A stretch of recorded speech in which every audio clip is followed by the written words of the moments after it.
आखिर क्यों बार बार हो रहा है किसानों के आंदोलन का बहिष्कार?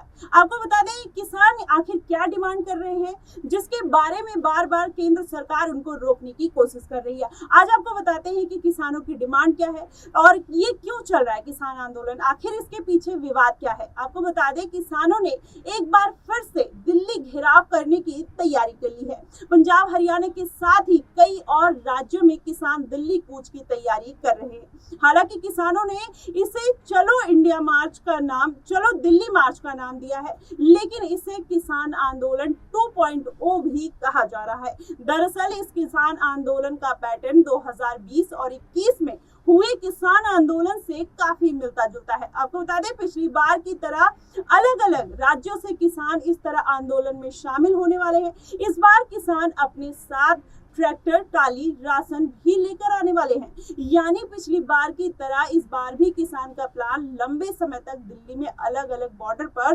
धरना देने का है। हालांकि इस आंदोलन को पिछली बार की तरह अभी किसान संगठनों का समर्थन प्राप्त नहीं हुआ है। यह किसान आंदोलन संयुक्त किसान मोर्चे के बैनर पर नहीं हो रहा है, इसे अलग अलग किसान संगठन मिलकर आयोजित कर रहे हैं। आपको बता दें किसान की मांगों को लेकर सरकार के साथ कई बैठकें हो चुकी है, लेकिन फाइनल सहमति अभी भी नहीं बन पा रही है। आइए आपको बताते हैं कि किन किन मांगों को लेकर किसान संगठन बार बार आंदोलन कर रहे हैं। आपको बता दें कि कौन सी वो मांगे हैं जिसको लेकर किसान डटे हुए हैं। पहली मांग तो ये है, किसानों की सबसे खास मांग जो है न्यूनतम समर्थन मूल्य यानी कि एमएसपी को लेकर है, जिसमें कानून बनाया जाए, इसको लेकर किसान मांग कर रहे हैं। दूसरी मांग है किसान स्वामीनाथन आयोग की सिफारिशों को लागू करने की मांग भी कर रहे हैं कि उसमें जो सिफारिशें थी उसको लागू किया जाए। और तीसरी मांग है कि आंदोलन में शामिल किसान किसी ऋण माफ करने की भी मांग कर रहे हैं, जो कांग्रेस ने कभी किया था।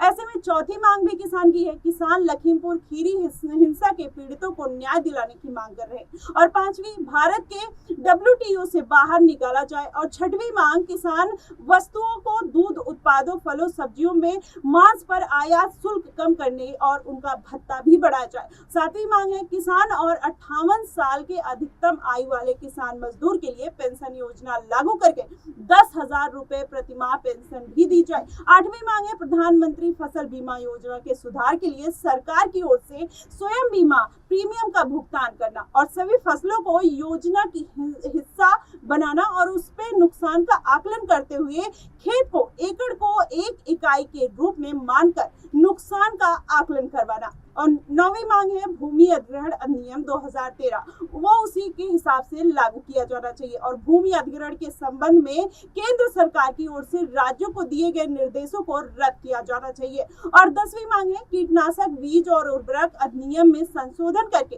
कपास सहित सभी फसलों के बीजों की गुणवत्ता में सुधार किया जाना चाहिए। अब ये सारी मांगे किसानों द्वारा की गई है, जिसपे केंद्र सरकार अपनी तरफ से अड़ी हुई है, लेकिन इस पे कांग्रेस का पूरा सपोर्ट इनको मिलता हुआ दिखाई दे रहा है, क्योंकि ये जो मांगे हैं किसान की ये यूपीए सरकार में कहीं ना कहीं यूपीए सरकार ने इनकी पूरी की थी, जिसकी वजह से ये हो सकता है कि ये राजनीतिक एजेंडा भी हो सकता है। क्योंकि किसान जब चुनाव आने वाला होता है तभी किसान धरना क्यों देते हैं, और जो कांग्रेस से रिलेटेड मुद्दे हैं वही किसान भी उठा रहे हैं। तो ऐसे में ये जाहिर तौर पर समझ नहीं आ रहा है कि ये राजनीतिक मुद्दा है या फिर किसान अपनी मांगों को लेकर वाकई में डटे हुए हैं। लेकिन ये आने वाले समय में पता चलेगा कि पिछली बार जैसे किसानों की वजह से सरकार पीछे हट गई थी, क्या इस बार भी केंद्र सरकार घुटने टेकते हुए नजर आएगी, ये देखने वाली बात होगी। फिलहाल आप एक छोटी अपडेट के लिए हमारे साथ जुड़े रहिए नेक्स्ट 9 न्यूज।